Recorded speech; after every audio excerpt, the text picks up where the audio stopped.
Hello guys, ఈరోజు మా చిట్టి తల్లి ఎంతో ఇష్టంగా తినే మష్రూమ్ బిర్యానీని ఎలా చేయాలో ఇప్పుడు చూసేద్దామా. స్టవ్ మీద కుక్కర్ పెట్టుకొని నెయ్యి వేసుకొని లవంగాలు, ఇలాచి అండ్ చెక్క ఒక్కొక్కటే వేసుకోవాలి. చిన్నపిల్లలు కదండి, నోటికి తగిలితే తినరు మళ్ళీ. అండ్ ఆనియన్స్ వేగిన తర్వాత అల్లం వెల్లుల్లి పేస్ట్ వేసుకోవాలి.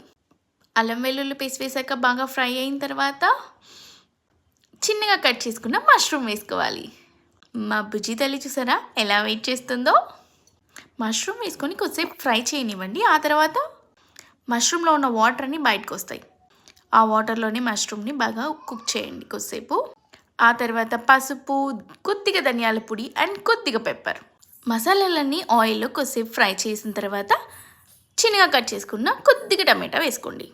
టమాటా వేసి కూడా కొద్దిసేపు ఫ్రై చేయండి. టమాటాలన్నీ మెత్తపడ్డ తర్వాత కొద్దిగా రైస్ వేసుకోండి. నేనైతే టీ గ్లాస్లో హాఫ్ గ్లాస్ రైస్ వేసుకున్నాను. రైస్ వేసుకున్నాక ఆయిల్లో కొద్దిసేపు ఫ్రై చేయండి. ఒక 10 సెకండ్స్ లేదా 20 సెకండ్స్ అంతే. రైస్ వేసిన తర్వాత ఒక 10 మినిట్స్ ఫ్రై చేయండి. ఆ తర్వాత పుదీనా అండ్ కొంచెం కొత్తిమీర వేసుకోండి. కొంతమంది టమాటో వేయరు. టమాటో వేస్తే టేస్టెస్ అన్నిటిని బ్యాలెన్స్ చేస్తుంది అండ్ కొద్దిగా స్వీట్గా ఉంటుంది కాబట్టి పిల్లలు ఇష్టంగా తింటారు కాబట్టి టమాటో వేసుకుంటే బాగుంటుంది. అండ్ సాల్ట్ కూడా మీకు తగినట్లు వేసుకోండి.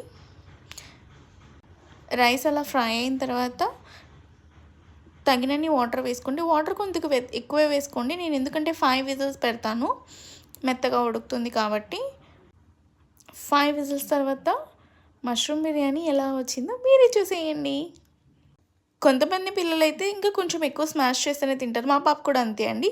అందుకని కొద్దిగా ఓపెన్ చేసినప్పుడు వేడిగా ఉన్నప్పుడే నేను కొద్దిగా స్మాష్ చేసేసి పెడతానమాట. మా పాప ఎమ్మీగా తినేస్తుంది. మీరు అలాగే అయినా పెట్టచ్చు, లేకపోతే కర్డ్లో అయినా పెట్టచ్చు. ఎలా పెట్టినా పిల్లలు ఇష్టంగా తింటారు. కమ్మగా ఉంటుంది, అలాగే హెల్తీగా ఉంటుంది. Thank you friends. సబ్స్క్రైబ్ చేసుకోండి ప్లీజ్.